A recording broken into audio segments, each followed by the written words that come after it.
Shortly after he became director of the Central Intelligence Agency in September 2011, I went to see America's most successful modern general in his office in Langley, Virginia. David Petraeus and I had first met in the 1980s when he was a doctoral student at Princeton and I was dean of Harvard Kennedy School.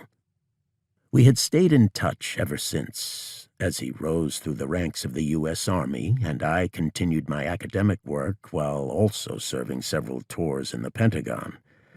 After some preliminary discussion about his new job, I asked David whether the old hands at the agency had begun opening for him some of the secret jewel boxes, the files containing the deepest, most heavily classified secrets of the U.S. government. He smiled knowingly and said, "You bet," but then waited for me to say more.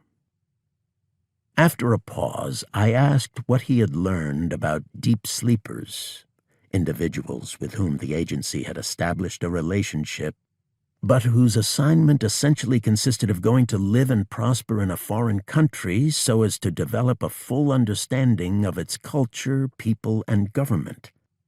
With a commitment to be helpful to their careers in unseen ways, the agency only asked of these individuals that, when called upon, unobtrusively, perhaps just once or twice in a decade, they would provide their candid insights into what was happening in the country and what was likely to happen in the future.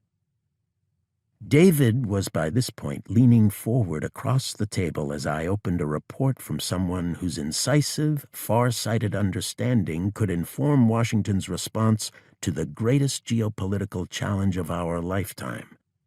As I said to the new director, this individual had succeeded beyond all expectations. He had seen up close China's convulsions from the Great Leap Forward and Cultural Revolution in the 1960s to Deng Xiaoping's capitalist pivot in the 1980s. Indeed, he had established serious working relationships with many of the people who governed China, including China's future president, Xi Jinping.